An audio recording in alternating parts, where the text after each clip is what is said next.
It's 12:30 in the afternoon and I'm Liz Jones, Managing Director at People to People UK and your host of P2P UK Live. This week, we're joined by Design Recruitment Manager Hannah Slee, who's going to be discussing the top design skills employers are looking for, the creative abilities that can boost your chances in the job market, and what can help you stand out in your job search. Also on today's show, we're going to be looking at the stat of the week. So is poor workplace collaboration causing burnout? We'll explore our latest job opportunities across the UK. And lastly, we'll reveal our social media insights.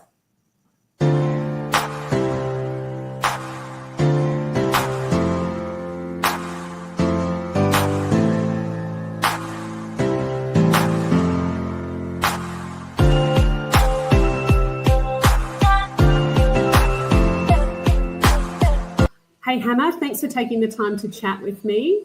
Thank you for having me. I've been hearing a lot about how interior design and architecture are evolving. So what are some of the most in-demand skills that employers are looking for right now?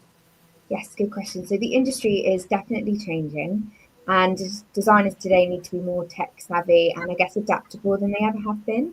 One of the biggest skills in demand, which we've seen for a few years now, to be honest, but is 3D modeling and rendering software. So softwares like Revit, SketchUp, 3ds Max. Employers want designers who can create realistic, detailed visualizations of spaces before they're built, because clients are really interested in seeing that perspective. Okay, so that makes sense. So clients want to see what they're getting into before construction even starts. Are there any specific rendering tools that stand out? Yeah, so I think V-Ray, Lumion and Enscape are some of the top rendering engines that people use to kind of bring these visualizations to life in real, amazing, photorealistic detail. Some of the visualizations I get to see are just stunning. They look like photographs. You just wouldn't believe how amazing they are. But knowing how to use these can make you a really huge asset to the firm, especially for high-end residential and commercial projects. I think, visualization is a role as a standalone, but if you can combine that skill and have some good skills with rendering in combination with your other architectural or interior design role, that's going to give you kind of a real extra edge. Okay, and that's great. And what about more traditional skills? So are they still relevant? Oh, yes, absolutely. Technology is obviously important, but strong hand sketching, oh my gosh, that is a skill that is dying out. So that is so in demand. If you're a strong hand sketcher, please include that in your portfolio. Please keep doing it. It's such a dying art. And space planning skills as well. They're both so crucial, and employers love designers who can quickly kind of sketch out these concepts. In client meetings, just to be able to sketch something from mind to paper is such a huge asset. So being able to develop, detailed floor plans, elevations, or selections is really key. Sections is really key. Got it. So it's about blending traditional design principles with modern tools. What about sustainability? I feel like that's a huge trend right now. Oh, yeah, absolutely. Sustainability and sustainable design, and specifically, I guess, material knowledge are becoming really essential. And firms that are looking for designers who understand the BREEAM certification and eco-friendly materials are so in demand. Clients are more conscious than ever now of environmental impact when they're building, designing, and clients are really aware of it. So clients really want to have someone who's got specialized knowledge of energy efficient spaces, or something that's going to be sustainable within design. Years ago, I saw this amazing design that a fantastic senior designer did called Tina Norden. She designed an amazing carpet made out of old fishnets, and it was just so high-end, so beautiful, but yet so sustainable, and kind of innovative design like that is really essential. Yeah, that's so important. And what about soft skills? So do employers look for anything beyond technical expertise? Yeah, definitely. Obviously, communication and collaboration skills are huge and will always be. Interior designers work so closely with clients, contractors, engineers. So being able to kind of clearly communicate your vision, problem solve on the job is really critical.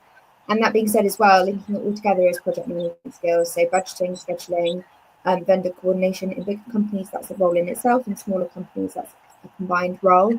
But having it as a skill, no matter what sort of size company you're in, is always really beneficial. That makes total sense. So if someone wants to stand out in the job market, what's your best advice? I think focus on building a strong portfolio. We did a session with that a few weeks ago, so that's available to take a look at and what to put in there and what to include, and show a range of skills. So whether that be, including hand sketches or 3D renders or elevations, keep learning those new softwares. I would say have a look at what's on trend, what's coming out. Biophilic design, that's another thing to keep an eye out. That's really up and coming.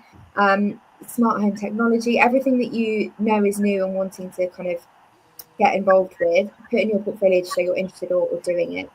And of course, networking with industry professionals can open a lot of doors as well. Excellent. Such great advice. Thank you so much for joining, Hannah. We'll see you next time. Thank you.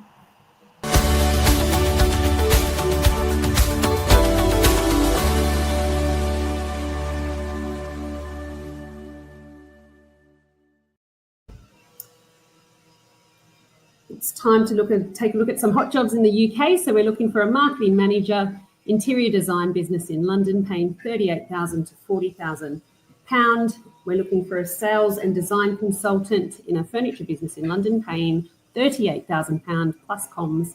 A receptionist, which is with an architectural practice in London, paying £28,000 to £30,000. And don't forget to register with us for temporary work. You can contact any of our consultants on the links provided.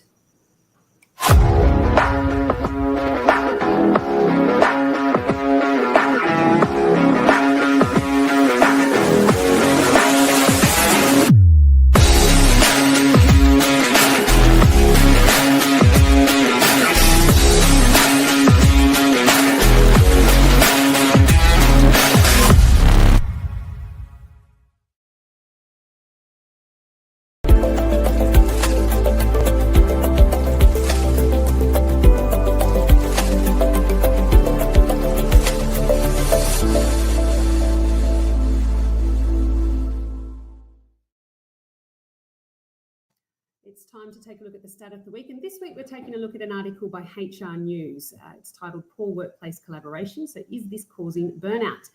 Recent studies show a worrying trend in UK workplaces. Burnout is on the rise and poor collaboration is a big reason why. People are feeling more stressed, frustrated with colleagues, and even considering quitting. So what's causing this? A lack of clear purpose, limited chances to grow, and old school leadership styles aren't helping. On top of that, staff shortages, meaning 72% of employees are taking on more work, but nearly half feel unappreciated for their effort. So no wonder people are feeling a little overwhelmed. So what's the fix? So companies really need to build a culture of appreciation, offer real opportunities for growth, and move towards leadership styles that actually support employees. Flexible working and making people feel valued can go a long way, boosting morale and productivity. That is it for the stat of the week.